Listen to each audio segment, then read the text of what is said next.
Congratulations on a decade. A decade!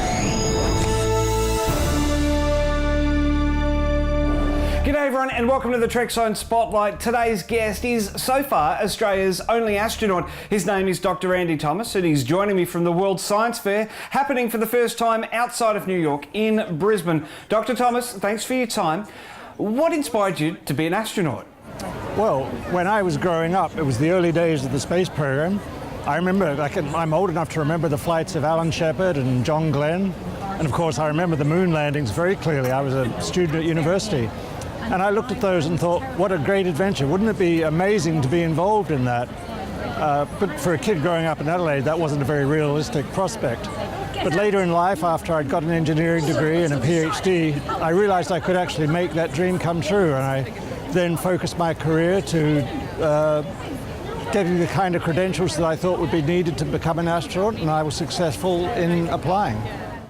Well, you managed to achieve that with a Bachelor of Engineering in Mechanical Engineering with first-class honours from the University of Adelaide. And then you moved to the US and worked with Lockheed Martin throughout the 80s. In '92, you were selected by NASA and spent 12 months training to join the Astronaut Corps. What did that involve? Yeah, I should say I also got a PhD at the University of Adelaide, and I think that was actually a pivotal education step that I needed in order to apply to the astronaut program. My first flight was, as you said, in 1996, and that was a 10-day mission on the Shuttle Endeavour. And that was preceded by a year of pretty intensive training on the specific systems that we were going to fly on that mission, as well as on all the systems that make the shuttle operate, because we had to operate the vehicle safely. And that's the kind of thing you typically do when you're training for a specific flight. Before you flew in space, you worked as an astronaut support person. What does that role involve? Oh, that was actually an assignment I had. While you were waiting for a flight or between flight assignments, NASA give you a job to support the overall flight program.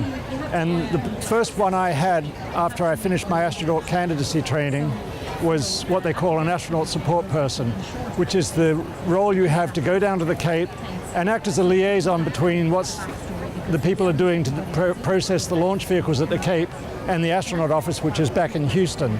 So I spent a lot of time going back and forth to Cape Canaveral and working with the launch directors. And then ultimately I had the role on one flight, STS-59, I remember it, to actually assist the crew strapping in on day of launch and closing the hatch on them and sending them on their way. That must have been a surreal experience to strap in those astronauts and send them off to space. It was. And one of the things you get to do is you go out to the launch pad about 5 hours before the actual launch, and of course there's no one there because of the dangers, and it's very quiet, and you have the whole shuttle to yourself. You're just sitting in the shuttle by yourself, listening to the communication loops, and it's usually the middle of the night, and that was a very surreal moment, and it made me realize just what an exciting adventure I was involved in. Well, you served as mission specialist on flights STS-77, 102 and 114, logging more space flight hours than any other Australian. How does it feel to be Australia's pioneer of space? A little humbled. I have to admit that I'm guilty of the sin of pride that I did become the first Australian citizen to fly in space. I've had, as you remarked, 4 flights, and that's 4 more than I ever expected to get, and they've been amazing flights, and I look back on it with great fondness, but also to this day a certain element of disbelief that I actually got to do that. One of those missions involved 141 days aboard Mir. What's it like living on a space station? You know, the flight on Mir was perhaps the most important in my career. And it was one of the highlights, if not the highlight of my spaceflight career, because I preceded that by spending a year in Russia training to become a cosmonaut. And when I was growing up in Adelaide, I might have dreamed of being an astronaut, but I never in my wildest dreams thought I could become a cosmonaut.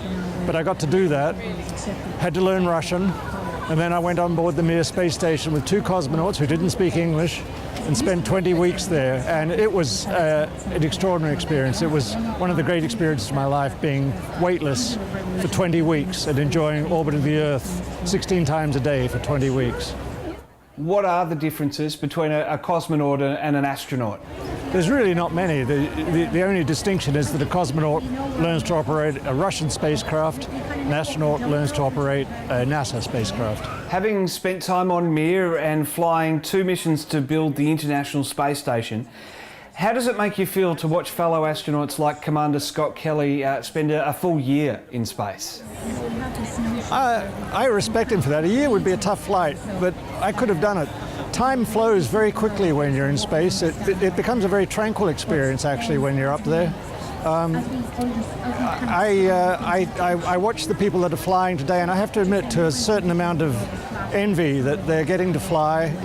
Even though I've had some great flight experiences, sometimes I feel a pang of jealousy that they're flying, and it'd be nice to fly again, but I have no complaints.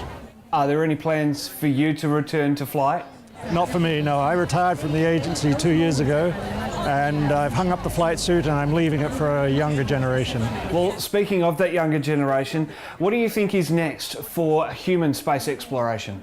I think what we're going to see is we'll continue to fly the space station for about another 10 years, and we'll use that to test out the basic systems we need to go beyond low Earth orbit.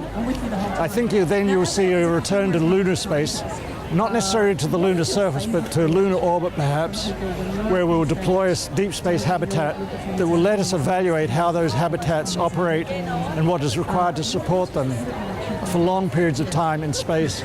And that'll give us the basic engineering we need in order to fly missions to Mars, because sending humans to Mars is the holy grail of human space exploration, to which all the agencies really aspire. Well, short of our own space agency, how does an Australian become an astronaut? Right now, there is not a career path for an Australian to fly in space because Australia does not have a relationship with NASA to fly astronauts. I think that's something that could change in time, and I would encourage all the young people here to promote that idea with their political leaders so that one day Australia could become part of the international spacefaring community. Fantastic, Dr. Thomas. Thank you so much for your time. My pleasure, thank you. It was absolutely amazing to speak to Dr. Thomas, both on camera and off as well. I've got to say a huge thanks to the World Science Festival for organising that for me, and the Queensland Museum for giving me the time as well. Well, that's it for this edition of the Trek Science Spotlight. Get in touch with me on all of these social media channels, and let's have a chat about Australians in space. It's got to be a possibility sometime in the near future. Thanks for watching. I'm Matt Miller. We'll see you again soon.